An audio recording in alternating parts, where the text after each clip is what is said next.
Hello and welcome back to the 80s podcast with myself, Adi of Adibiotics. And me, Aidan Riley. Good afternoon, Aidan. Good afternoon, Aidan.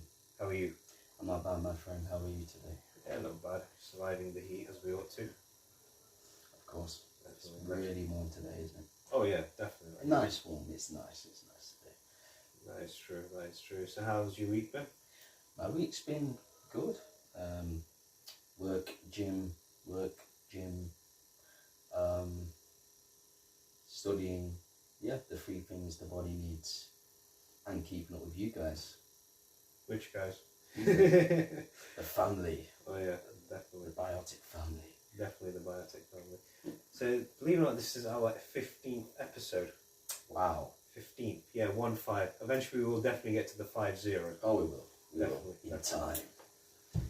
Now, today's podcast, we're talking about a legendary rivalry. We've been talking about this for a very long time. We've spoken about these two action stars. So we've done a few of their movies. We did about 2 of each of their movies, didn't we? Yes, we have, yep. Tango and Cash, Cobra. The Running Man. The Running Man, and... I think, yeah, we're just one on Arnold right now. Oh man, he's not going to be happy, is he? No, he'll comment. Oh, Red Heat, yeah. So Yes.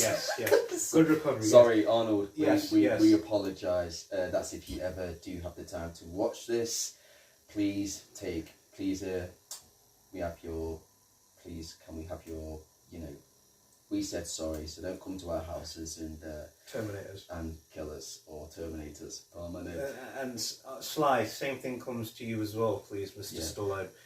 Please don't come round like you did in the scene in Rambo, where you go, in Rambo 2, where you said to Murdoch, I don't want you to say to us two this time round, to say, 80s podcast, I'm coming to get you. Yeah, we don't want any of that. So yeah, we appreciate you both. Definitely. Thank you for making our childhoods So much fun. amazing. You're both of you are responsible. Not just you two. We also your other friends as well, like Jean-Claude Van Damme, Dolph Lundgren, Chuck Norris, Bruce Willis. Yes. Bruce Willis, and but you're all. We kind of blame you, but it's a good kind of blame, where we say that you guys are responsible for our upbringing. Yes. Believe it or not, before I go into this, when Stallone was when he was promoting the original Expendables at Comic-Con, there was a big table there, lots of crowds, and there was Sylvester Stallone, Dolph Lundgren, Randy Couture. I think Randy Couture turned up as well. Terry Crews, Stone Cold Steve Austin. Oh yes. Sorry. That's right. I know you're Stone Cold Steve Austin. No, keep going. And and Bruce Willis turned up for a little bit as well, but he just came to say hi to everybody and then he left. And he's had a lot of health problems, wasn't he? Yeah, bless him. And what happened was when they were asking the crowds, we like to ask questions to these guys. Was it a panel at Comic-Con? Yeah, it was a panel, wasn't it? yeah. And then what happened was Stallone said to one of the people said to him, "You guys are the responsibility for my upbringing. Most of you guys were on that table," which was quite funny as well. And sad thing, Jason Statham or Jet Li weren't there, because that would have been really cool. I could just imagine Statham going, because Stallone had a funny story about Statham. Because going back to this little subject here, before I jump into that story, when that guy said, "Yeah, you guys were responsible for my upbringing. I grew up watching all your movies. Thank you for being such an inspiration, and just keep doing what you're doing."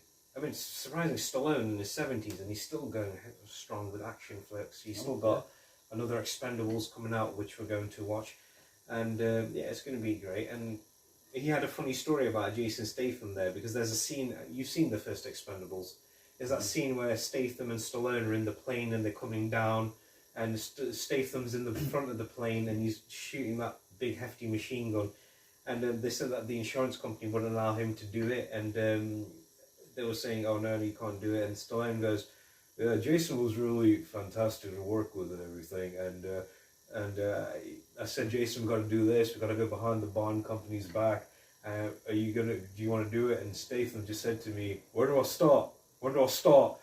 like trying to imitate Stephen, which is quite funny. He goes, "When do I start? When do I start?"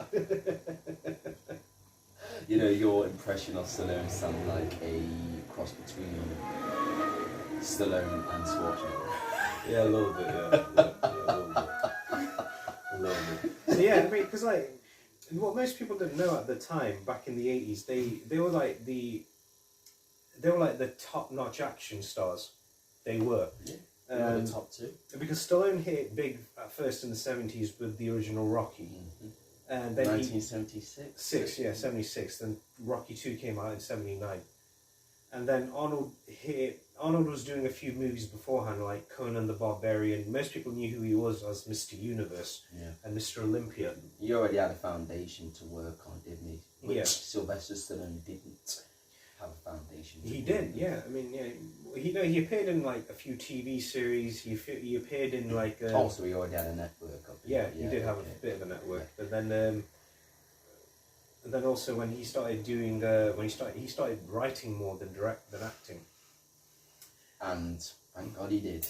Definitely. If he hadn't wrote Rocky, well, he won't be here. He wouldn't be. He wouldn't be in the big guy he is now. Yeah, definitely. And then what happened was when then Arnold obviously hit it big with the Terminator, and then the Rivalry. 1982. 84.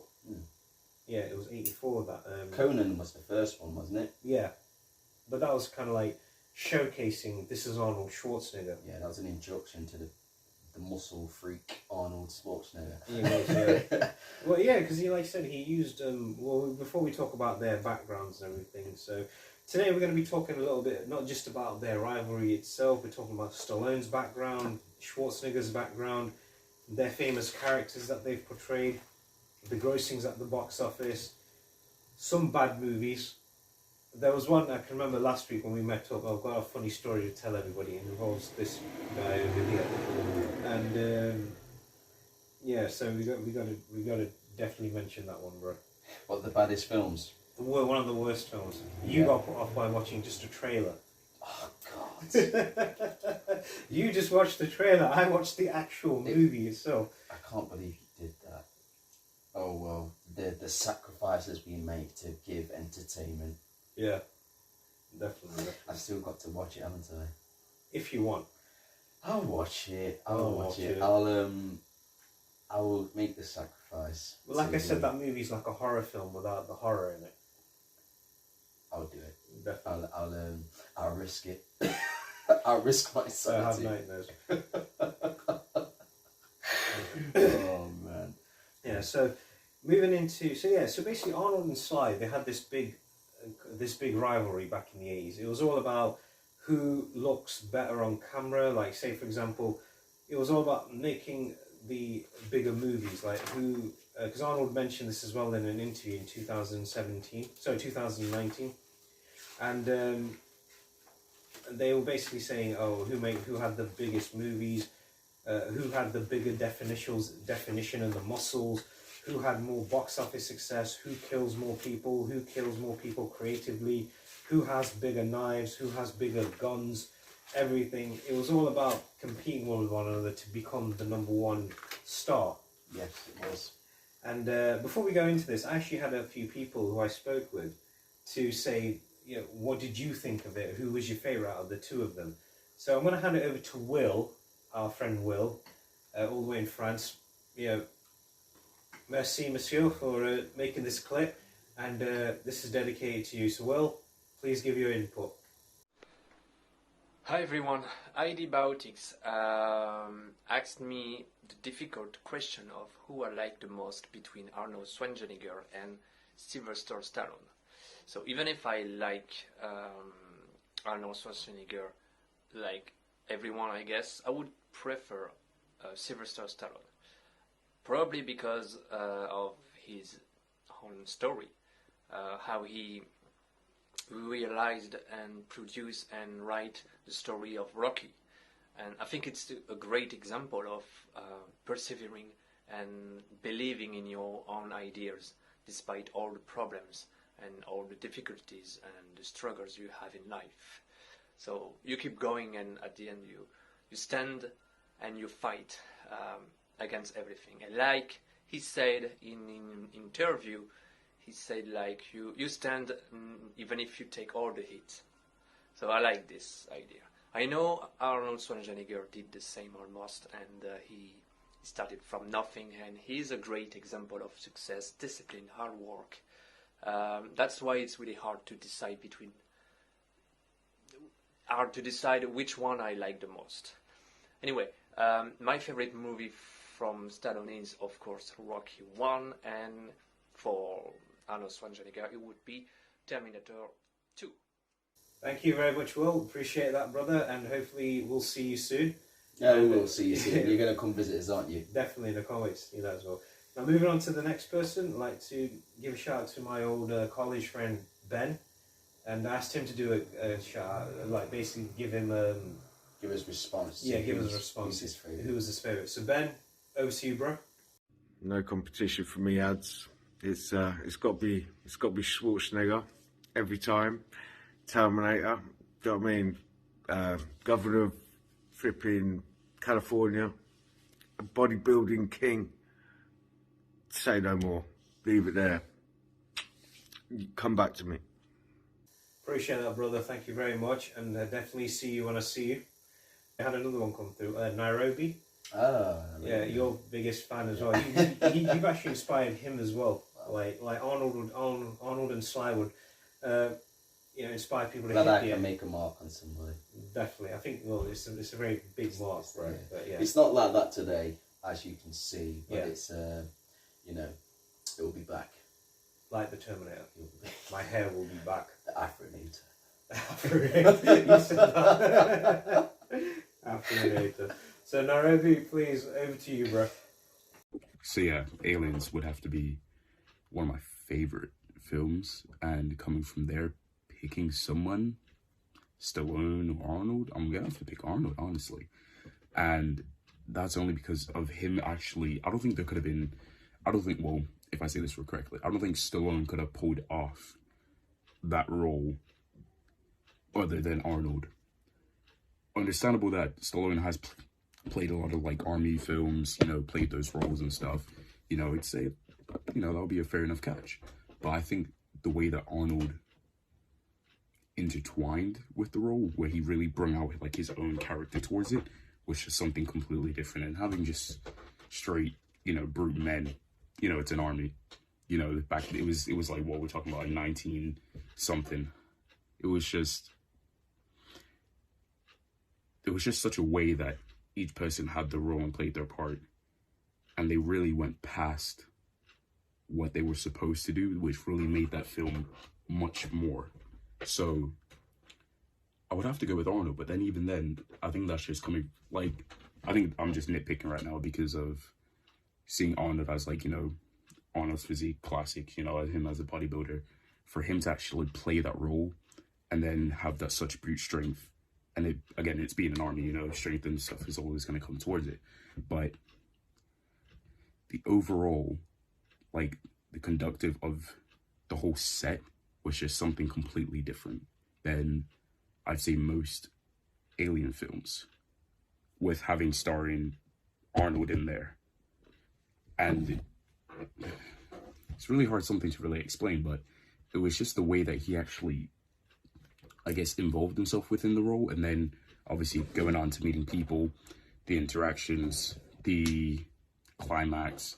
It's just something completely different. Might not be able to understand what I'm saying, but it's just something that's like, if you haven't watched it, you need to watch it, and if you have watched it, you need to watch it again and again and again to understand the roles. Like, don't get me wrong, Stallone's obviously a great fucking actor. He's a great actor, but I think for me wise, like my personal sake, I am a Ridley Scott fan. So if they're starring in Aliens, and which Arnold starred in Predator, which debuted the Predator, you kind of got me on an axle where leaning over to Arnold. So I think for that sake, I'm gonna have to pick Arnold for that one. But don't get me wrong, Stallone has had some great films, but I've been more of a Arnold person since Predator, and I don't think that's ever gonna really change. So yeah, either Stallone and Arnold, it's gonna be Arnold. We had another entry as well who like to tell who they like out of Arnie and Sly. Bro Francisco, the floor is yours. Take it away.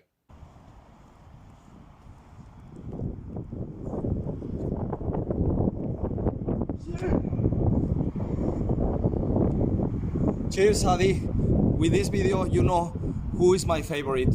Of course, Sylvester Stallone and Rocky Balboa. Cheers. Gracias, hermano. Thank you so much for that. And I wasn't expecting anything like that, but still, that was one of the best things ever. But hopefully you're well, and I'll see you at the gym, brother. All the best. Keep punching. Thank you very much for your input, and we please thank you again for everything else, all your support along the way. Without you guys, this never would happen. Thank you guys. Thanks for the encouragement. And thanks for the, the inputs. to keep listening. Definitely, definitely. So moving into the rivalry right now. So we're going to talk about their backgrounds. So start off with Stallone. So obviously Sylvester Stallone, he was born in New York City. He was in a very poor family. And did you know on the day he was born, because obviously when his mother went into labour with him, I don't know if you know this, Aidan. No, I don't. Or if anybody else out there doesn't know this as well. The day he was born, because they didn't have enough money, he had to be born in the internship wing of the hospital. The charity ward of the hospital. Wow. And what happened was, they had a medical intern help his mother give birth, but he used forceps to bring him out. And it severed the nerve in the left side of his face. That's why whenever you see Stallone talk, you notice his bottom lip goes to the side of it, doesn't it? Because it severed the nerve in his face, and it kind of like left a bit of facial paralysis in him as well. That's why when you see him talk, he goes, he made my voice very deep from a very young age, but I learned to live with it. We all learn to live with it, Sly. Thank you very much. It's a unique voice you have. I hope the message He gets made out. his vulnerabilities into a strength. Definitely, definitely. And he was made fun of as well. Of course. He got kids are like that. yeah, aren't he they? got kicked out of 14 different schools in 13 years. Wow. Because of antisocial behaviour, people making fun of him. And did you know, there's something else, that most of his school friends, because he was so antisocial, they said that he was most likely to end up in the electric chair. That's what they said. That's what they said. Got a reaction out of you. And Riley The electric chair. Yeah, I got the Riley reaction. The reality. I hope everybody heard that. And The Riley reaction. yeah, so no, basically they said that to him. They said that you're going to most likely end up in the electric chair. They didn't like him. And how he got into the weight training game, he went to the local theatre and he saw the movie Hercules at the time. And at the time it was played by a bodybuilder by the name of Steve Reeves. Steve Reeves inspired countless people, even Lou Ferrigno, who played the Incredible Hulk. Yes. He inspired him to hit the weights as well. And he goes, because I couldn't afford to go to the gym, I went to the local junkyard and I found all these old metal parts. I would lift those and push those, and that's how he started slowly building up his body. And then when he got in, then he decided to become an actor. And then he went off to Switzerland to do a scholarship down there and to study at this American, I think it was some kind of American school. And he goes, funny thing was, when he was doing a play, the whole crowd was Swiss, but they were doing the play in English, but they liked it anyway. And he goes, one of his professors came to him afterwards and said, you should perhaps consider this as a profession. Well, I was right there and then. There you go. There you go, he got it. And then over the time, obviously over a few years, he started writing. And then I want to save most of this talk when we talk about Rocky itself, when we start the Rocky Saga. And he watched a boxing match, and he saw this one fighter who basically went toe-to-toe with the greatest boxer of all time. You can guess who that is? Against the greatest boxer of all Who was time. the greatest boxer of all time, yeah. Muhammad Ali. Yeah. And Why did I don't know why I said it? and then that is how he got the inspiration to create Rocky. And he wrote it, and he forced the studios to let him star. He goes, I couldn't let anybody else play this role but me. And then there you go, the rest is history. And then he also went on to play other famous characters as well. I think we know who they are. Yeah, definitely. And yeah, so that was how Stallone got into writing. He started directing down the line. He's practically done everything in the entertainment. Well, yeah, he's written, he's directed, he's starred, Produced he's produced, everything. he's done it all. He's an over. He's the I think he's an all out entertainer. He's an all out film guy, isn't he? He's, like I said, he's everything. Yeah, he is. He's everything. He does all the roles. I Yeah. mean, not many people can do that. Not many people can produce, write, direct, and star in the film at the same time. No, they can't. And he does that. He's a He did that. multi-talented man right there. Definitely, I agree with you on that. And moving into Arnold Schwarzenegger's background now. So Arnold obviously was born in Austria to a very strict military family, and his father was actually I think he was a captain in the Austrian army at the time. And he was very brutal with him. And then he got into bodybuilding sort of the similar way as Stallone did. And there was a funny story he mentioned once on an interview. He goes, I would decorate my whole room with bodybuilders, powerlifters, boxers, and he showed it to his mother one day, and his mother thought that he liked oiled up men. That's what Arnold said that in an interview. He said that, and then he goes, She'll walk in and going, yeah, and then what? and then It's not what it looks like. yeah, it's not what it looks like, Mom. And he got it because he goes, it was so strict at that time in Austria. It was so strict. So he found bodybuilding in a way to get him out. And they made this movie based on Joe Weider, who created the IFBB, International Federation of Bodybuilding, and how he came by finding Arnold Schwarzenegger. He sent out this scout to travel the world and find anybody who could become the face of bodybuilding. And he came across a picture of Schwarzenegger and goes, who's this guy? He goes, Arnold, I don't know how to pronounce his surname. He goes, look at that guy.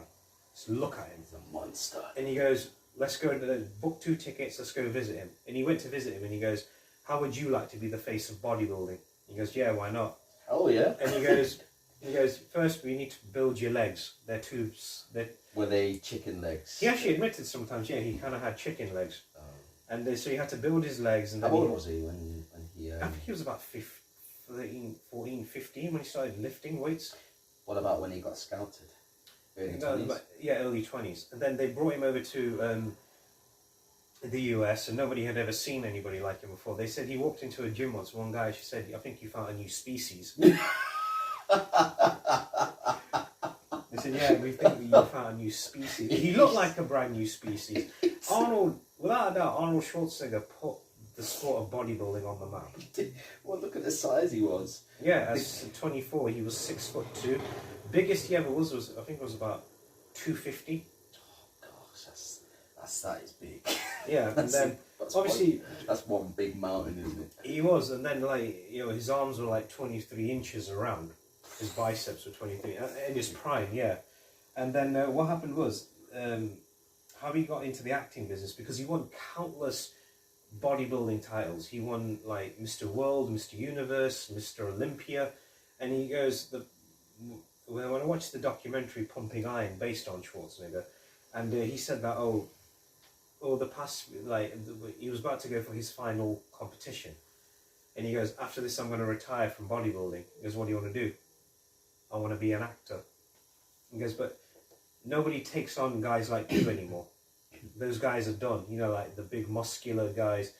Nowadays it's all about being the lean, normal human-looking person like Steve McQueen at the time. How wrong was he? How wrong were they all? And they're like, because you have a name nobody can pronounce, you have a thick Austrian accent. He had to work on doing accent dialect as well. Kind of similar to how Stallone had the speech impediments, and they both came from struggling backgrounds. Oh yeah, they both had a lot of restrictions to be able to achieve something and chase after their dreams. Yeah. I mean, Arnold, if he would have stayed in Austria, he wouldn't have been able to do what he did. If Schwarzenegger Stallone gave up because he was raised in a poor family, and I bet he had a lot of depression as well around him, and just the lack of opportunities he would have had in those kind of areas, he had to have a lot more grit than somebody that was raised in a privileged background to actually step up, because he had nobody, he didn't really know anybody in the film industry, so he had to work on that himself. Yeah. But some people have known people in the film industry and they didn't really need to work at all. So Stallone appreciated it more, and so did Arnold, especially when he came over to the US at the age of the early 20s, with $20 in his pocket. And he was earning a job where he's bricklaying, which was only paying him $60 a week. How amazing is that? But, you know, to grow up in those places like those two did, and to be where they were when they reached their 30s and everything else, gosh, I mean, it just shows you how mentally strong and physically strong they both are. Yeah, definitely they were. And like, there's obviously like being told. Stallone goes, he loves being told no, because to him it means yes. That's great, isn't it? Like I said, I watched an interview with him a very, very long time ago. It was one of the best interviews I ever had seen of him. And he goes, I was going to say, ever had. I mean, did you interview the guy? I would love to. I mean, could you imagine that'd be oh, wow, that'd be something ticked off my bucket list. So I got to interview my inspiration. You know what, right? If you was on your deathbed and your son or daughter were like, Dad, or your grandchild will be, what was your favourite part of your entire life? Interviewing my inspiration. I actually got to interview Rambo. Who's that? And then you look at your son or daughter and go, why haven't you showed them Rambo? I'd say go downstairs. There's something what we used to use called DVDs. Go check those out. Back in the days. It was like I got to interview Rambo, Sylvester Stallone. Who's that? Right, I've had enough of this. Take me away right now. What have you done? And so what was also good was so basically they both came from bad background. They came from tough upbringings and everything. Mm-hmm. Did you know where Stallone lived? At this little apartment, there was no hot water in there. I'm not surprised because back in those times, it was really difficult for everybody, wasn't it? Yeah. Well, not everybody, of course. A lot of people, working class people. Yeah. No hot water, gas, electric, because they couldn't really afford gas and electric. No, they couldn't. The economy wasn't great for them for jobs. No, it wasn't. To come from that to where he is now. I mean, both of them. Both of them. It's like Arnold had 3 great careers. He's gone from bodybuilding champion to movie star to governor of California. Governor. And but like I say, the hats off to both of them. They've inspired people, millions all over the world. Yes, I mean, without them, you wouldn't have the stars that you have today. Yeah. And the future stars, because the future stars will be inspired by the stars that were inspired by them. Yeah, exactly. It's like a chain reaction, isn't it? Definitely, I agree with that. And they were benchmark. They kick-started a whole round of different people wanting to be action stars. Like I say, if it weren't for them and their films, man, just the lack of entertainment it would have been the same thing. Kind of a boring decade, wouldn't it? Yeah, I mean, the same thing even applies with Bruce Willis, who's been a lifelong friend of both of theirs. Yeah. Bruce Willis put a different turn on action movies as well with his humour. Yeah. All 3 of them, I think, between the 3 of them, Stallone is definitely the most serious action star out of the 3 of them. Yeah, he's the better actor as well. He's the better actor. He's the between him and Schwarzenegger, definitely the better actor. He's the most Bruce Willis is a great actor. Definitely, he can do all kinds of acting. Yeah, I mean, obviously with his, I know we're going off topic just a bit, but it happens. Sixth Sense was a great film. Unbreakable was a great film. The original Die Hard. Jackal was a brilliant film. I loved that. That was some good acting from him. Yes, exactly. There's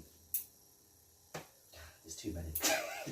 I'm going to try and name more. There's too many. But he's done children's films, he's done animated films. That's true. I mean, it's like, for example, for example, even Arnold wanted to go into comedy back in the 80s because he wanted to escape playing the action star. Yeah, and I don't blame the guy, because there comes a time when you need to switch things up a bit. Same thing with Stallone. Stallone did like quite a few good dramas back in the 80s, And comedies. No, he actually did. He did one good comedy. I think he kind of did. It was all right. It wasn't one of his best. It was called Oscar, where he plays a mobster trying to go straight. Oscar the Mobster. No, his name's not Oscar in that. His name's in that movie. His name's Angelo Provolone, and they have a Angelo Provolone. Oh God. Yeah, I know. And they had a nickname for him. They call him Snaps. Snaps. Because he would snap his fingers all the time to get something done. He'd be like, you say to his bodyguards. Was he Brooklyn? Was he from I Brooklyn? think so. Brooklyn. And then when they were like, knock on the door, he'd go like, knock on the door, like, pull the chair out, take my coat off, Flip my burger. Actually, he does. Oh, There is a scene in that where he's describing what he wants for his breakfast. Eggs. He goes to one of his butlers. Eggs over runny. Bacon. Trim the fat. Toast. Not burnt. Anything else? Go. Yeah. So moving into their famous characters. Oh yeah. Yes. So who should we start with first? Stallone. Stallone, definitely. Rocky. Of course, that Balboa. was his first ever film. Well, the film that made him a star. The first that put his star on the map. Yeah, and so basically the character of Rocky, as I mentioned, he wrote it himself. And obviously we don't want to talk too much about this one here. We want to save this for the Rocky podcast. Mm-hmm. And basically, Rocky's this small town boxer who thinks he's going nowhere in life. He's in love with this girl, and he's got a good friend, a cranky manager, and that's Mickey, and the girl he likes is Adrian, and the best friend is Paulie. Paulie's a great character. I think in a way, without Paulie, there's no Rocky. And without Rocky, there's no Paulie. They have good banter for each other, man. They do. And Paulie tells him how it is. Yeah. And he just doesn't care what he says to Rocky. He doesn't care what he doesn't say to anybody. Some people, along with Mickey, of course, Mickey tells it how it is as well. Yeah. And so does Apollo later on down the line when he takes over from Mickey, sadly, when he passes away in Rocky 3. But, I think what I love about Paulie is just his sense of humour as well. Yeah. But he just doesn't care what he says. He doesn't care, does he? He will tell him. If he's being an idiot, he will tell him. Yeah, he would. He'll actually do that. And, so that was great. But Rocky's been given a chance at a lifetime. 1,000,000 to 1 chance where Apollo Creed wants to give this local underdog fighter an opportunity. Yep. And he chooses Rocky. Mm-hmm. Why? Because of his name, the Italian Stallion. But he, as he would call it, the Italian Stallion. Italian Stallion. I love he says that, yeah. And so Rocky made him the great star. I mean, like, look how many times he's played Rocky. How many times he's played that character? At least 8 times, yeah. Creed's 1 and 2, 3. He said he might not come in Creed 3. Ooh, wow. He says that's it. His story's now finished. It's time to move on to Adonis Creed's character. Okay. Moving on to Arnold's famous character. I think you know who that is. The Terminator. The Terminator. And so basically in the first original Terminator movie you have this human-looking cyborg who basically... You got to love the first scene in the first film. What do you mean when he arrives naked? That's not the reason why. I want your shirt. What is it? I want your clothes. That was in part 2. Oh yes. In part 1, when he meets those 3 thugs and he goes to them, they think this guy's not all there. One of them goes, I think this guy's a couple of cans short of a 6-pack. And he goes, your clothes, give them to me now. And then one of them stabs him. Nothing's happened to this. And then he punches one straight through the chest. Yeah. And he's killed him. Yeah. With 1 punch. And he always run off, don't they? Well, he knocks out one, and then he gets the clothes off the other. Yeah. And then that's it. And then he goes to the Terminator is basically. Did you know originally they didn't want Schwarzenegger as the Terminator? Got another reaction. And Who did they want? Who basically, Who else would they want? Okay, shall I just say this for the Terminator podcast? Yeah, let's save it for the Terminator I want podcast. to know who they want. Who did they want? This will be good, keep him in suspense Oh, till for then. goodness sake, this is... Oh, No, basically they come wanted on. him to be the hero and have the guy playing the hero, Michael Biehn, to play the Terminator. But they said no. I'm glad they didn't Arnold do said that. himself. That would have been terrible. Arnold was actually reading the script to James Cameron gave him, and he goes, "I don't want to play the hero. I want to play the Terminator." He goes, "Yeah, but you're the villain." He goes, "I want to play the Terminator." That's it, and it happened. Yeah, exactly. Sometimes the actors know what they're talking about. They do, And and he it's did. like he Plus, he looked cool as hell. he did, but he was evil as hell in Yeah. that movie. In the first one. The Definitely. second one, he just became a big, softy badass. Yeah, he did, especially that scene where he's firing that minigun. Yeah, the scene before he says it, when he goes, "I'll take care of the police," and John Connor's like, "You swore, trust me, Yeah. like trust me," and then that's it. It works. It works like a charm, and yeah, that was like quite interesting about that as well. And like another one of Sly's famous characters, Rambo, John Rambo, the Vietnam veteran who was trained by Colonel Troutman. And Rambo was actually based on a book.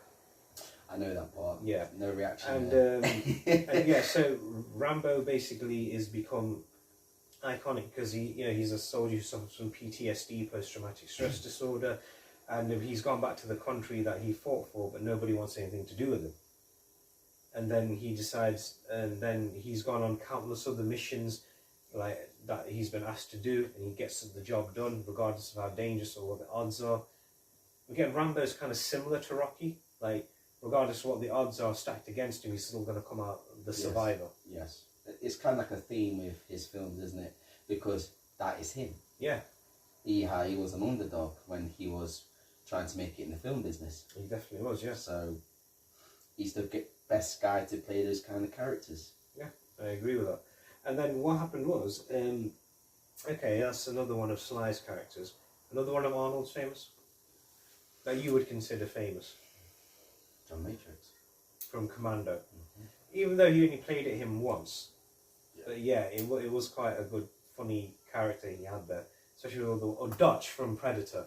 Yes, yeah, there was more than one Predator film. Yeah, but he only appeared in the first Predator, but Predator was still a... Still a box office hit, It was a wasn't it? huge movie. It was a huge movie. And yeah, it did very well. Conan was another movie he did. Conan the Barbarian. That was his launching into fame. Yeah. Well, obviously Terminator was the launch into fame, but that put him into making him look like he'll be a great star. That was And the he did. introduction to Arnold Schwarzenegger in the film industry. Yeah, you're right, and it worked. Oh yeah. I mean, it showed everything, didn't it? It showed how huge he was physically. Yeah. The film was. I mean, I've watched it.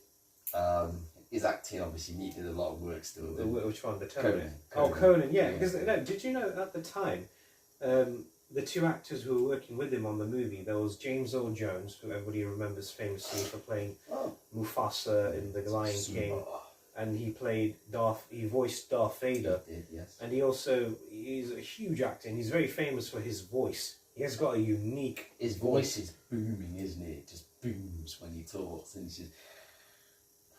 I want to get that guy angry. I wonder what it was like when he was an angry dad at his kids. Oh. Simba. Yeah, I probably just had to shout Simba or something.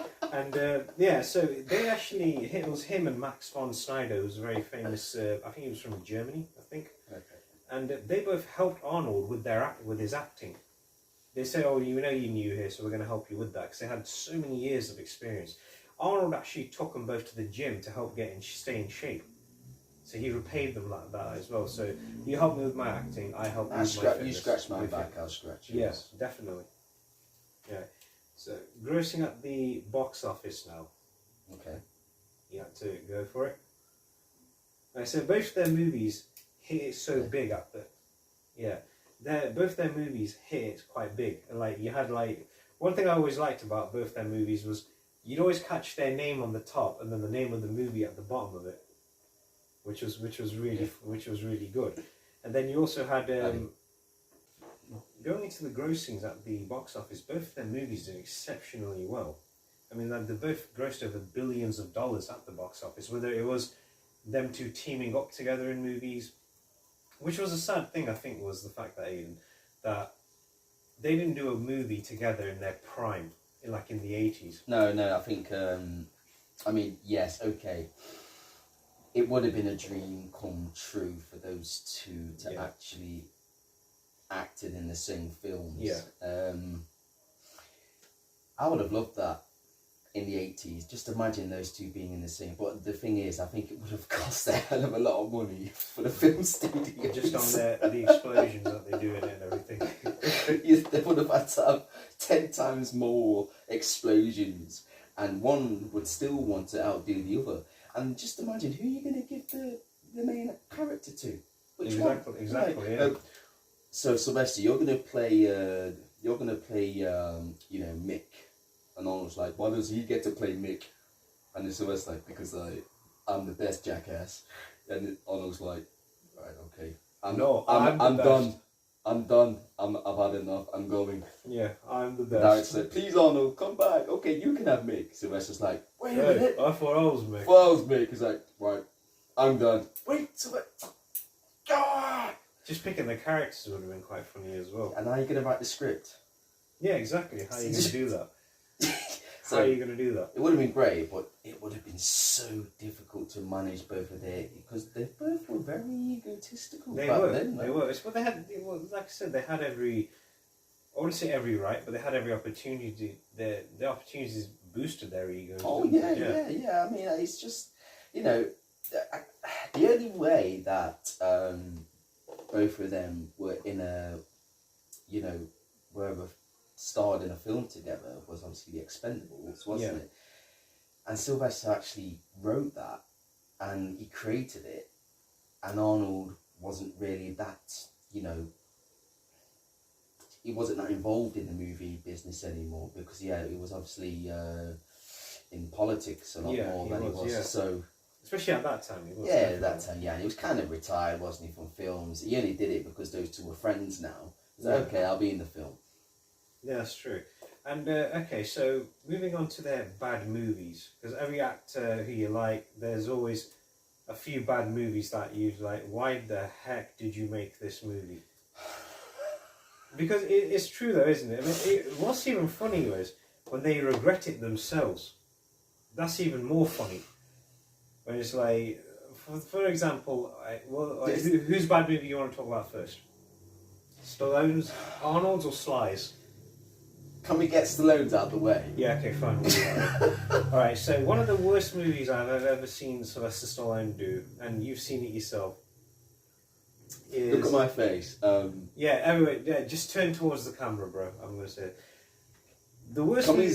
we zoom in on my face when you edit this, please? Yeah, okay, I'll do my because best. It's like... I'll do my best. Alright, one of the worst movies Stallone ever did was, in fact, Rhinestone. It's a movie where he actually plays, I'm going to say this, a country western singer.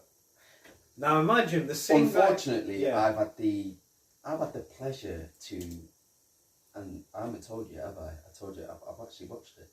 Yeah, I've seen it as well. And I just don't know what to say. Say no more. I'm just, I'm in awe for the wrong reasons. It truly is, because at the end of it, because it's like, when you admire somebody so much, and then you see that. Well, the reason why Stallone did that movie, they said that he had one of two choices to do at the time. The first one was Romancing the Stone, which ended up starring Michael Douglas and Kathleen Turner, and even Danny DeVito's in there as well. And what he said was... He did it for Dolly Parton, come on. No. I think they said it was either Romancing the Stone or Rhinestone. He ended up doing Rhinestone. He goes, okay, that's it. I am never doing anything like that again. He actually admits that one of the movies he regretted making was definitely that one. The trailer wasn't actually too appealing. Even the it's like it just said it all. Like, don't watch this film. The master would have just put, "Don't watch this film" at the end of the trailer. Warning. Warning, you will suffer the consequences. Exactly, yeah, and it was definitely like that as well. And he actually, there was another movie he turned it down as well. They actually interviewed Stallone at one point. They said, "What was?" He goes, "Are there any movies you wish you hadn't done?" He goes, "Rhinestone was definitely one of them." Yeah, he said it. He said it from the start. Yeah, and he also said, even though he can't stand the movie himself, he said Dolly Parton was one of his all-time favourite female co-stars to work with. Yeah, I told you that's why he did it. That's one of the reasons why he did Rhinestone, because Dolly Parton, I mean, all-time legend country singer. Yeah. And let's admit it, she was quite kind of attractive. She was, yeah. She was back then, yeah. Yeah, I don't blame him for actually wanting to star next to it. It's just a shame that the writing wasn't as the direction of the film just didn't, pleasure anybody. It did. I totally agree with you on that. And okay, now moving on to one of Arnold's movies, Red Sonja. Apparently that was going to be like maybe another follow-up of Conan. And they actually said, when they interviewed his wife at the time, Maria Shriver, they said that at the premiere she remarked to her husband, "If this doesn't kill your career, nothing will." She actually said that. If this movie doesn't kill your career, nothing will. That's emotional damage, isn't it? Emotional damage. And he actually says sometimes about that, where he goes, he uses it as an excellent discipline tool for his children. He goes, "I will tell them, if you get on my bad side, I will force you to watch Red Sonja 10 times in a row. And it must be working, because none of my kids had ever given me any much trouble." That was... That, and not only the fact that he's a former bodybuilder and a beast to be reckoned with. Yeah. And a total musclehead who will just bench press a truck if he wanted to. Well, if you look at Arnold, Arnold he's actually a very intelligent, educated person. Yes, he is. He is. He's very he's very educated. He's very intelligent, and it's quite. I think if you said that to anybody, you ever seen Red Sonja? Yeah. Okay, you get on my wrong side. I'm gonna make you watch it 10 times in a row. He said. Oh my gosh. Wow. He said that to his kids. He goes, "You ever get, like I said earlier, if you ever got on my bad side, I'll make you watch that 10 times in a row." Instead of saying putting on the naughty step, the naughty chair, and I'm going to put on the worst film I've ever made. I'm going to strap you to the chair, put on the worst film, and you're not going to move an inch. Yeah, exactly. And so that was another one of Stallone's worst movies. He says it himself was Stop or My Mum Will Shoot. Yeah. I think it was kind of funny sometimes because it was slapstick, wasn't it? The mum, you got to admit, right, that his mum in the film was she was fun. You know who she was, don't you? You don't know who she was. Did you ever watch the show The Golden Girls? No. It was about these 4 old age women living in Miami, and she was one of them. She was like one of the She was like one of the characters' mums in the movie. And she was just so hilarious in that show. And she was just as hilarious in this movie as well. Yeah, it was good. And the reactions that Sylvester gave her when she said something, it was just, Mom. There's a funny scene in that where she wakes up in the morning and she's hoovering his house at 3 o'clock in the morning. And she finds his, because in that he's a policeman. Yes, and she's always getting involved in his work. Well, she cleans his house. She ends up deciding, I might as well clean the streets of crime. And she goes, there's a funny scene in it where she's cleaning his gun, and she's taken all the colouring off it. And he goes, "If I use this again, it's going to blow up in my hand now." And then he's in there having a shower, and she walks in there, and he goes, "Mom!" And she goes, "Oh, please, you have nothing I haven't seen before." That was actually some quite funny things. And then the prank how he did that movie was quite funny. And yeah, can I tell this? Yeah, go for it, bro. Right, okay. Right, so this has obviously got a lot to do with the rivalry between Stallone and Schwarzenegger. So, during a conversation between the two,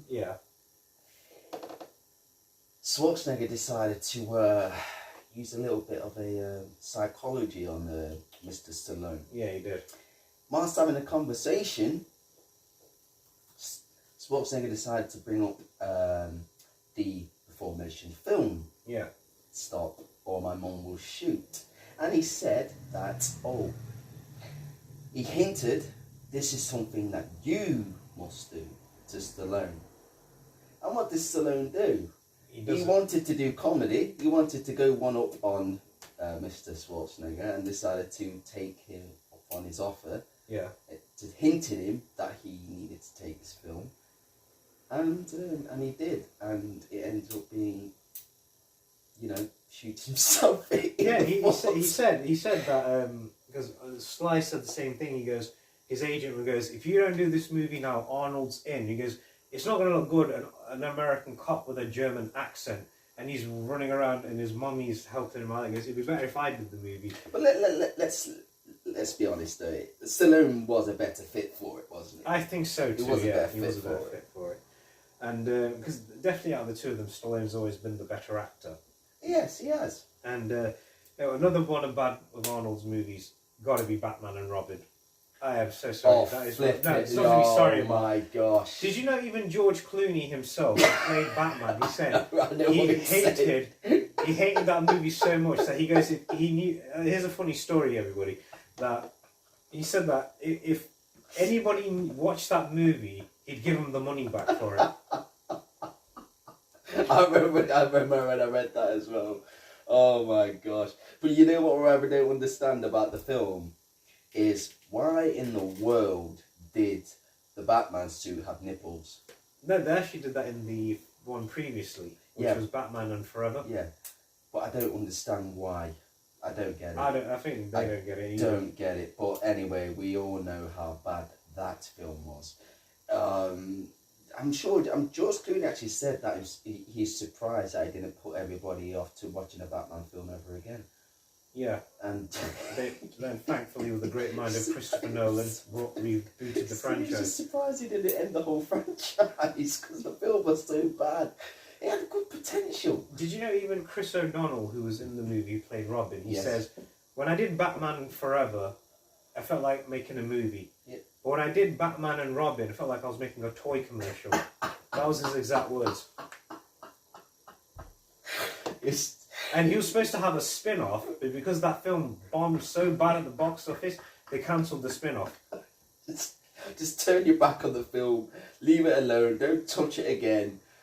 Yeah, that's the past. It's buried deep inside the abyss of despair. Abyss of destruction is more like it. Yeah, now going into the popularity of these two action stars, obviously they were both popular on many things. Stallone was very popular with obviously playing Rocky, playing Rambo, playing all these other cops as well that you see him on TV. Arnold obviously moved into the comedy aspect and everything. And you also had, obviously Arnold was always famous for his one-liners in his movies. He was always famous for, like, anytime he would kill somebody, like remember we watched Running Man, and he said, give you a lift, and I don't do request, and when he goes, hello cutie pie, so one of us is in big trouble. And what about the part when he goes through the airport, and he goes, she'll spill something on him, and she said, it'll make it, I think it would make it better. Yeah, he said that, didn't he? And then because they were both popular on many grounds. Like yeah, but I think Arnold for me was had an all round popularity. Because he was popular in two different fields: bodybuilding and then movies. And then he went into politics. Yeah, but that was like 20 years later. Yes, but exactly. But the bodybuilding before he became a movie star, and obviously when he became a movie star, he had the pleasure in working with the better backroom staff as well. Yeah, he did. Because James Cameron, and he had better co-stars a lot of the time. Yeah, you had guys. He had like then again, Sly had great co-stars. Look at him, Kurt Russell. Yes. Tango and Cash. Yeah. Carl Weathers, who played Apollo Creed. Of course, yeah. Then again, Arnold had the pleasure of working with him as well. Yeah. And they said there's a funny story which I'll mention it on set of Predator. How Carl Weathers, I don't know if you knew, before he became an actor, he was an American football player. I did not know that. Yes, got the reaction. And yeah, I got the reaction. And what also happened was that, because obviously Arnold smokes a lot of cigars, he goes, never would I let tobacco touch my lips. This is Carl Weathers, and he goes, eventually I gave in, and Arnold goes to me, Carly, you want one? And he goes, right, fine, give me one. And he goes, I was hooked right away. He was hooked on the cigars right there and then. So, yeah, so he poisoned him. Thanks, Arnold. And he goes, you're bad, Arnold. And then, yeah, so, right, on to the kills that they do, because obviously they're always, you know, nominous for... Oh, the kill streaks were everywhere, aren't they? The kill, yeah, definitely kill that was the top of the list for every time they actually had to outdo each other. Yeah. That's why it was so... That's why it would have been impossible to have these guys in the same film, because there were the amount of extras that they would have had to... There was way too many. There'd be like 100 each. There's like, Sly, you killed that many 100. Arnold, you killed that many 100. Why does he get 102 and I get 101? Oh, just...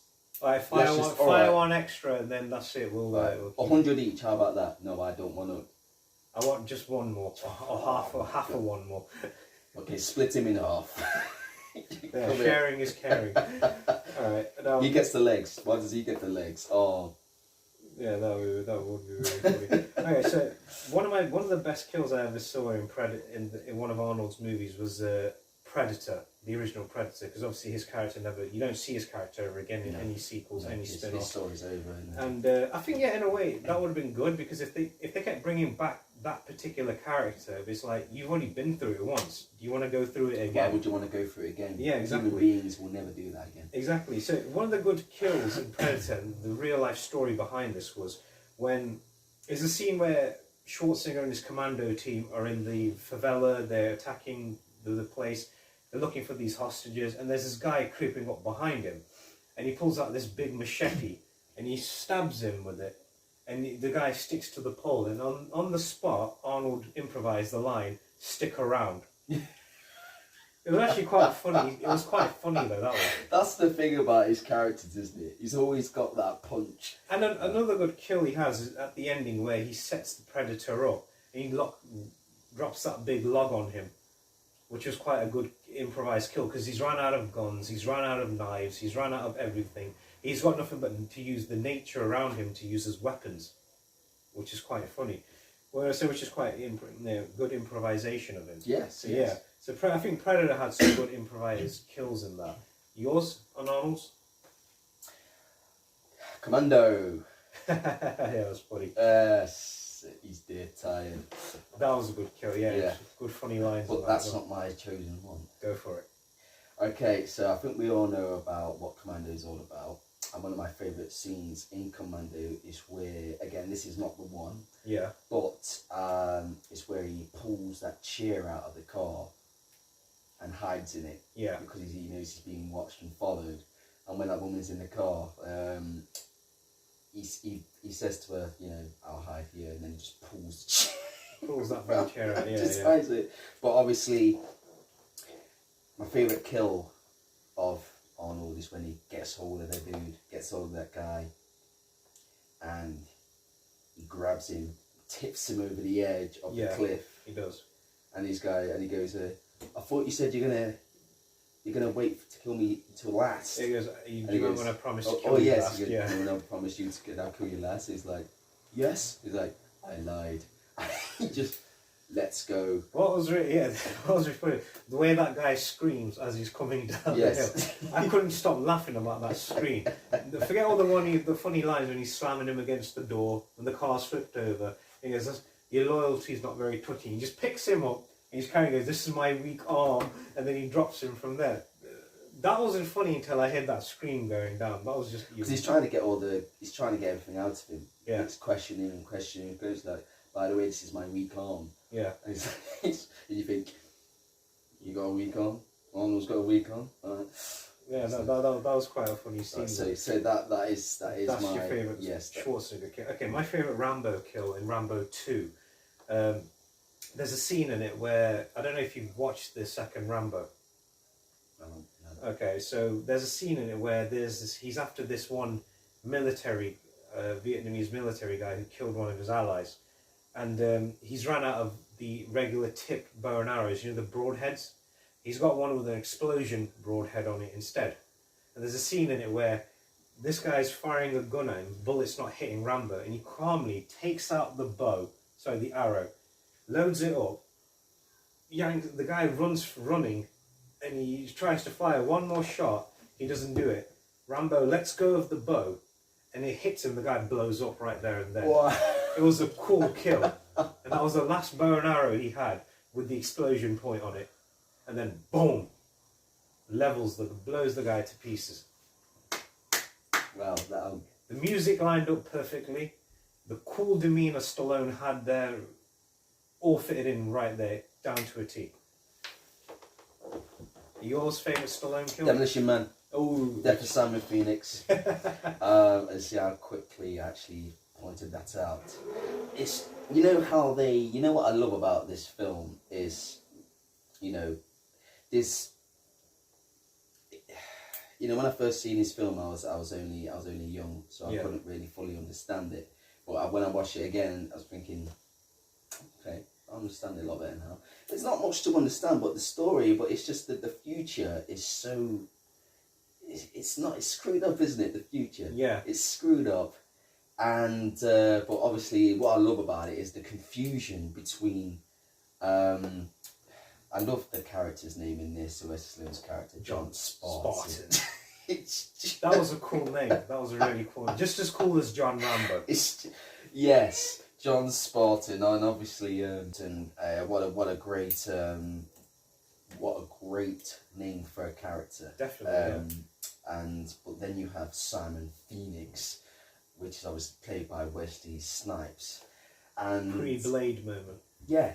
And but what I love about the film as well is you show the parallels between the two characters and different personalities, and how both of them, one of them doesn't really struggle to fit into the society because it's gone kind of downhill, civilization and everything's kind of crumbled, and obviously John Spartan is kind of having a rough time and understanding things. But I'll get to the point, of course. They both come in to the future. Cryogenically, they're frozen, and they get brought back by being unfrozen. Yeah. At the end of the film, Simon Phoenix gets frozen. Ended by being frozen, but it's what happens after that. He gets his head kicked off. Yeah, because do you remember in the opening scene in that movie? Now that you mentioned it, there was an opening scene where he goes, I swear I'd lose my head if it was an attack. And he goes, I'll keep that in mind. And then, bang, knocks him out. Should have said that, Simon. All those years ago. But what was really funny was, one thing I loved about that character as well, Simon Phoenix, his sick, twisted sense of humour. Yeah, that's how he makes it in that society. It was that one scene in it where he goes into the museum, and there's a guy just standing there, he just bangs his head against the glass. And then he's like jumping up and round like a little kid. He sees all these weapons, and he's trying to kick the thing open, and he just smashes all in. He just takes the guns, and it's just like I was saying, he makes it. He may feel it's easy for him to fit in that kind of because he can run the place. Yes, exactly. So when he gets unfrozen, when you see him, it's like he's just loving the look of it. It's like, wow, this is not what it used to be. Yeah. There's a lot more. There's less law and order now. I'm gonna love this. I'm gonna love running. And he just runs it. And obviously. John Spartan gets introduced to it, and then he's like, okay, I need to sort this out. Exactly, And, he does sort it out. Alright, moving on to the rivalry coming to an end. Yep. Yeah. That happened in the 90s, didn't it? Yeah, it came towards the 90s where they decided, okay, this is it now, Sly goes, there were times where we couldn't stand being in the same universe as one another. It just didn't like each other. Because what was quite funny, did you remember in certain movies they would make fun of one another? Like in Twins, where you see the picture of Rambo 3 there, and Stallone's Rambo's in that tank top, and Arnold just stands there and measures his own arms, and he goes like that, carries on walking. And then in Demolition Man, he's making fun of him in there as well. He's like, you know, he goes, what was Sly goes, it was so funny. I'd do Rambo, he'd do Commando. It'd be like Bingo and Bobo and Yo-Yo and Dodo. It was like that. Stallone's exact words in interviews. And then when they would play pranks on one another, which was even quite funny too. Yep. And then, but then they decided, look, let's just end it. And then, you know what kind of, I think in a way, what kind of ended this rivalry? The launch of Planet Hollywood Restaurant. Because think of it, wasn't just them two. Bruce Willis got in there as well. Yeah, well, like the three main heads were Stallone, Schwarzenegger, and Willis. The three big guys of 80s Hollywood. Yeah, definitely. I mean, they made a great team, all three of them. You had Stallone, obviously famous for being Rambo, Arnold famous for being the Terminator, and then Bruce Willis famous for being John McClane. Yeah. And then when you see them, and then they would hang out non-stop. Even Willis goes, out of all of us, Sly had the best sense of humour. He was just hilarious how he'd have you crying and laughing, telling you stories all the time. Because they both came back from rags to riches stories, didn't they? Yeah. And that's it. And nowadays, like Sly goes. Well, you've got to think though. I mean, their films didn't do as good as well. I think the reputation went down massively in the 90s. There wasn't getting the same vibe. There wasn't getting the same vibe of respect. There wasn't getting the same critical responses. There wasn't getting the same box office smash hits. I think it just died out. In a way, because the roles that they played and how I think people lost interest in them. Arnold, and plus Arnold suffered a few heart problems along the way as well. And then you also had. Obviously, Stallone was going down. His career, he admitted that my career was going down. Well, Rocky 5, when that kid, that was kind of like a sour point for him, and a shadow of things to come. Exactly, it was foreshadowing, like you said, and the other films that he came up with, he tried and he attempted, just like Arnold Schwarzenegger did. It was just, and I think they both slowly began to realise, yeah, I think now is the time. I had my day, and I think soon it's going to be the time to move aside. Definitely, because in the early 90s, you had a couple of more action stars coming out of the blue as well. You had Steven Seagal, and you had Jean-Claude Van Damme. They were both doing big office numbers as well. Yeah, so they had competition, and these guys were, fresher, and people were looking to them more. That they was looking. I think those two were more old news now.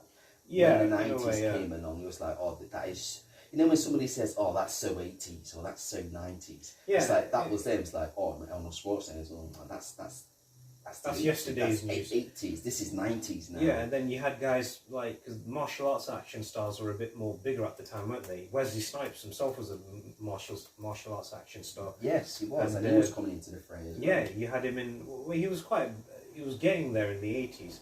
And then you had him when I think Passenger 57 was kind of one of the first few movies I saw of his where he was showcasing his martial arts skills. And then come Demolition Man, he did the same thing there as well. Yes. He definitely stole the show. As much as a big fan I am of Stallone. Oh no, yeah, Wesley in that film definitely was amazing. Stole the show in that movie. He was cool, he was slick, he was arrogant, he was egotistical, but he was hilarious. Badass. He was hilarious, and the blonde hair on him, they look quite funny. Yeah. The blonde hair looked good, and they're even all these funny lines, and he'd be like, they let anybody into this century. What are you doing here? Yeah. That was a good line. And did you know Passenger 57 was originally? This is going to shock everyone who don't know this. Did you know that movie was originally going to be a vehicle for Stallone? Yeah, got another reaction out of Aiden. Yes, got a reaction out of Aiden, everybody. And then he decided to drop out, and then that's why they had a character in that movie called Sly. It was paying homage to him, in a way. There you go. Yeah.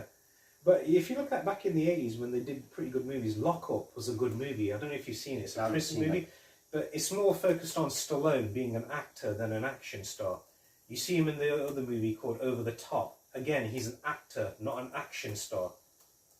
Fast forward back into the 90s, where he did the movie Copland. Did you know he gained 40 pounds for that role?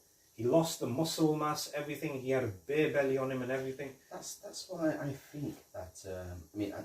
We're going to talk about this at the end. Yeah. But you know, for me, Sly is just the better actor. Yeah, he's and I'll explain to you why I think this in the end. He's just he has that intensity, doesn't he? Yeah. And the overall, you know, passion. I'm not saying that Arnold doesn't have Yeah, passion, yeah, definitely, yeah. But you can see that in him when you're watching his films, how much he loves being there in the moment. Yes, especially in especially one of my favourite Rocky films, where it came full circle, Rocky 6, Rocky Balboa. Yeah, definitely. You know, it's not about how much you get. It's not about how much you hit. It's about how much you get hit and you keep moving forward. Yeah. You know when he says that. It's one of the best scenes ever in all cinema history. Yes, Not just in that saga, but everything. Yeah, definitely. Everything. And also, good thing I liked about Arnold, he did really good acting in the movie Twins. He wasn't the action star. Yes. He was like this big, very educated... That's what made Stallone want to do comedy. Yeah, humble giant. Yeah, it's true, he did. And then also in the movie Kindergarten Cop, the scene where he... like that. It was a good, funny movie, the scene where those kids wouldn't stop. Quiet! He's like, shut up, shut up, shut up. That was good. It's like, you can never expect them. What was even funnier was the scene after, where he comes home and he's just drops on the bed, and then the woman's like, is that you? He goes, go away. Go away. It's like, they're horrible. The kids drive me crazy. And that was really good acting. And did you know Clint Eastwood, on the set of Twins, visited Arnold? And when he watched him act, he goes to him afterwards, I didn't realise you had such good talent. Eastwood said that to him. You're coming from some guy like that says that to you. Who's been in the business how many years? Well, he's in his 90s. Yeah, and he's still going strong. Bless him. Feeling lucky punk. Oh, he is. He's one of the greatest and they're all good friends now. Arnold, Clint Eastwood, Seagal, Van Damme, Willis, Lundgren. They're all really good friends. I follow practically most of them on Insta, and like you see them like at parties, at birthdays and everything, and they're like just there chilling, like smoking cigars. They've earned that right to chill. They've earned that right to have a party. They've earned that right to just relax and enjoy themselves now. Definitely. They made our childhoods the way they did. Definitely. Okay, so as we mentioned, the better actor between them two. Okay, we'll do this. Better actor, better physique, better kills, better everything, okay? Better actor. Sly. Yeah, hands down. Better physique. Arnold, yeah. But then again, their physiques were good. Oh, One's built like an athlete. Sylvester Stallone was more rich than Arnold, but Arnold had the more powerful physique. Yeah, the guy that he was Mr. Universe. Yes, Right. I won't mess with any of them, but Schwarzenegger for me was the better. Definitely. Okay. Better kills. Oh my gosh. Okay, fine. Wait, hold on. Call it a tie. No. For me, it's got to be Arnold for me. Alright. Bigger guns. Arnold. Alright, I say, I think kills wise for me, Sly. Okay. And then also in, if you watch Rambo 2, not just that one scene I mentioned, here the ones, what he does beforehand's even cooler. Okay. Alright, so bigger guns. Alright, I'd say Arnold. Better female counterparts. Better female counterparts. I'd say, I don't know. Sly. I would say Sly. Yeah, I think I'd say the same. Yeah, thing. Sly. Okay. And better characters. Oh, Sly. Sly. Okay. Better written. Overall, which one would you choose? Overall, out of everything. Definitely Stallone. For me, Stallone, because obviously he was my biggest inspiration. And I'll tell a quick story. How I started training was when I actually watched Stallone in the movie Rambo 3. I don't know if anyone's seen it. There's a scene where he's getting ready for a stick fight, like a proper Thailand Muay Thai style stick fight. And then there's a scene in it where he's gearing up and he stands up, and there's a scene where Rambo puts on the bandana. And he puts it on so tight that you see all the muscles popping up out of him. And then when he stands up and turns around and starts walking towards the camera, I was just awed by his physique. I was like, what is that? Shredded. He was big and shredded. The biggest Stallone ever was as Rambo was in Rambo 3. And when I saw him, I was like, that's it, I've got to start training. I've got to hit the gym because of this guy right here. I've got to learn, I've got to get back into acting right. How old was you when you... I was very young. I would actually watch... Well, no, I saw the first Rambo. Or so the first time No, it's Sylvester, but the third one. Third one was out in 1988. So, oh wow, so you would have been really... Okay. I was very young.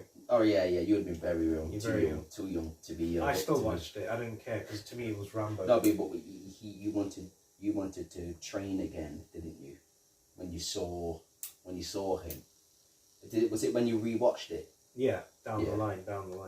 And okay, so finally them two working together. So I'll tell the quick funny. I'll tell the story. Expendables. Yeah, it's my film, man. You know when I first saw that film and all. Yeah, it was the trailer. I know. It was the trailer that just got everybody intrigued to say, "What? You finally putting all these action stars in one movie?" I was in my mid-20s when this came out, and you know when you're that age, you can reminisce. Oh, definitely. Because you're old enough to reminisce. And when I saw that trailer, I was thinking, "What's this all about?" And it was like, you didn't care what it was. Schwarzenegger, Willis, Statham.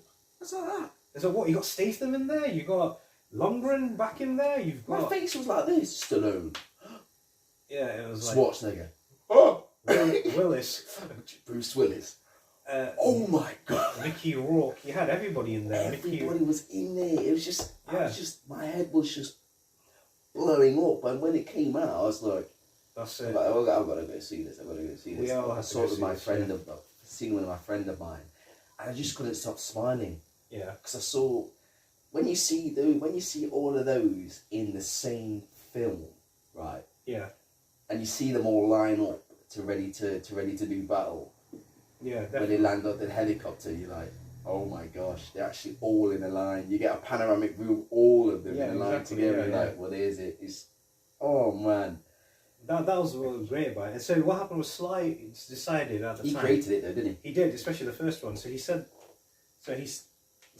was that when he was writing all the movie, he had all the other action stars in there, from Lundgren, Statham, Lee, Couture, Terry Crews, Steve Austin, and he goes, I gotta get. He spoke with I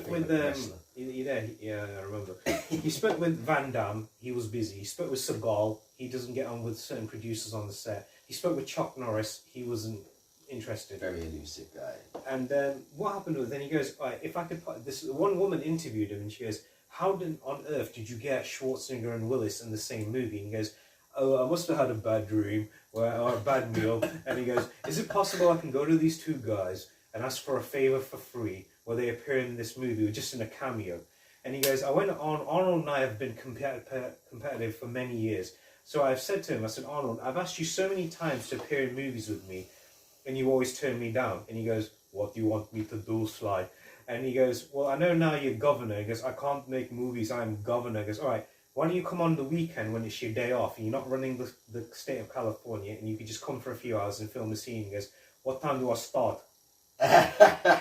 Originally, there was going to be a scene where they'd get out a car each, and they'd have a little bit of a fist fight and shake hands and have a cigar. That was going to be the original scene.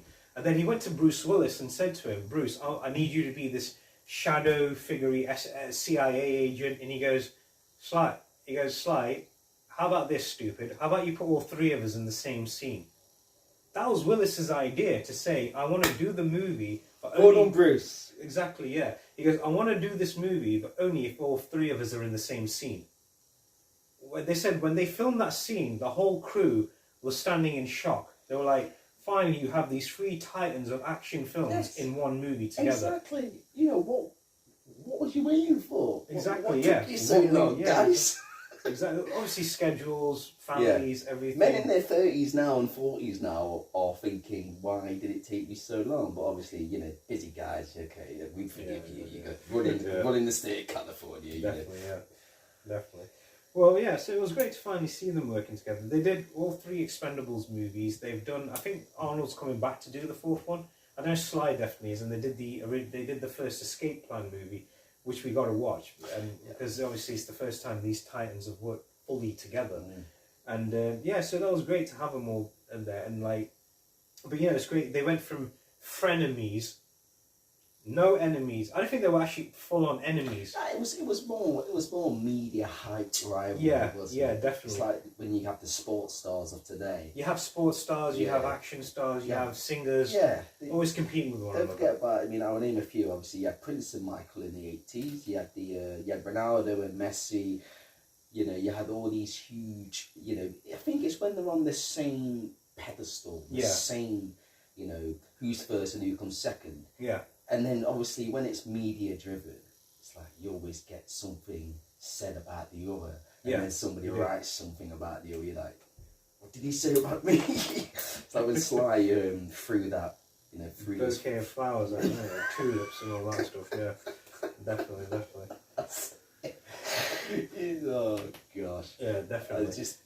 I mean, let's admit it, right? Without these two, right, before we end this, let's just pay our respects. I mean, without these two, we wouldn't have the childhoods we had. We wouldn't have. I mean, I cried when watching the Terminator, especially when his hand, you know, was coming down, I think, and then the lava pit. When he got rid of when he ended the Liquid Man, and then he went do do do do do do. John Connor's crying next to Sarah. I was just. I think a lot of people were sad the fact that, because obviously the Terminator became an iconic character. I mean, what was quite funny, and he did have some good humour to him, didn't he? In the second one, The first one, he was just pure evil. He just wanted to get rid of him. Just wanted to get rid of John Connor. But, no, you want to get rid of the Terminator. That's how evil he was. Because you know. But when he came back in the second one, you're like, oh, this guy's pretty cool. Get down. To the bone. Yeah, definitely. I want your quote, and your motorcycle. You forgot to say please. So, yeah, that was funny. He regretted saying that, didn't he? Oh, definitely, yeah. But all respect to the both. To all of them.